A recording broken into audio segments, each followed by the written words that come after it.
Bonjour Omar. Bonjour Rachid. Alors, dans cette Story Echo, on l'a dit, vous avez parlé de TikTok. On va s'intéresser à cette plateforme qui est très prisée, particulièrement par les jeunes. Et puis un accord en vue entre Washington et la Chine. Alors, accord ou consensus? En tout cas, c'est selon. Du côté de Washington, on parle d'un accord ferme, alors qu'à Pékin, on parle plutôt d'un consensus général sur TikTok. Quels sont les détails? Vous le disiez tout à l'heure dans votre flash. On verra ce que sera dans les prochains jours. Alors, pourquoi cet accord maintenant? Il faut rappeler que demain, mercredi 17 septembre, on devait interdire TikTok aux États-Unis. Donc, c'est comme si les Américains ont fait un certain forcing et mettre les Chinois, disons, devant le fait accompli. En tout cas, c'est des moyens de pression. Toutefois, il faut voir, même si aujourd'hui, c'est un bras de fer qui tourne, qui semble tourner à l'avantage des Américains, ce bras de fer a été entamé par les démocrates. C'était sous l'ère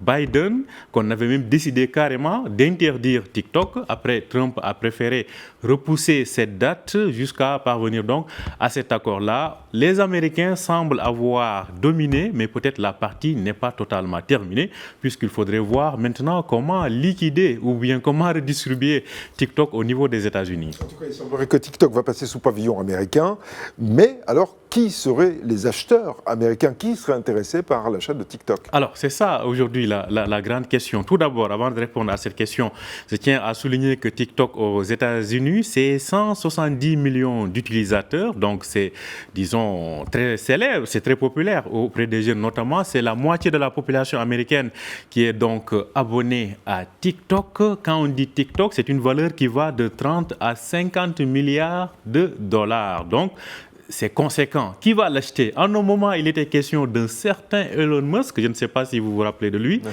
Mais en tout cas, c'était un ex-allié de Donald Trump. Mais désormais, peut-être que Trump, ou plutôt Musk, est écarté. Là, ce sont d'autres géants qui se positionnent.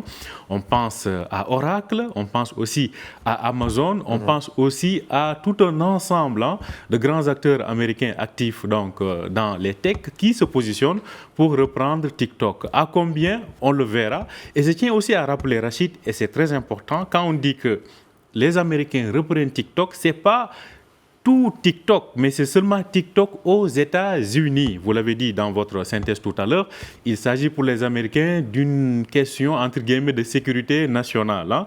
C'est pour cela qu'on veut forcer, on avait toujours voulu forcer ByteDance, qui est la maison mère de TikTok, à céder sa filiale américaine à un repreneur américain.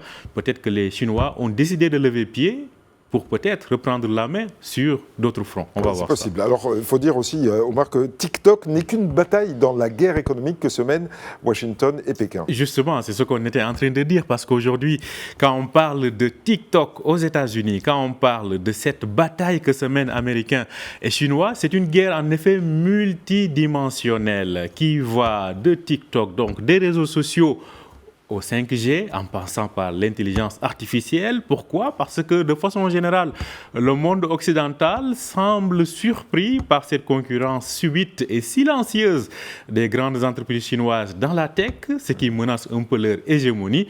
Et cela déclenche donc cette bataille qui va aussi aux semi-conducteurs, je le rappelle. Il faut noter dans ce sens que les Chinois aussi ne se laissent pas faire, puisque Pékin, on se rappelle d'ailleurs de cet épisode avec, si je ne me trompe pas, à l'époque Huawei avec les Canadiens. Là, c'est les Chinois aussi qui repartent à l'attaque avec Nvidia, qui est l'un des géants américains de la tech, notamment de ces semi-conducteurs. Donc là, les Américains, les Chinois aussi ont accusé donc la filiale américaine, en tout cas présente en Chine, de pratiques anticoncurrentielles ou bien de monopole. C'est dire donc que cette guerre est très loin d'être terminée, surtout qu'entre Pékin et Washington, aujourd'hui tout va bien et demain c'est un autre jour. C'est à suivre. On va suivre avec vous. Merci beaucoup Omar Baldé, c'était la Story Echo.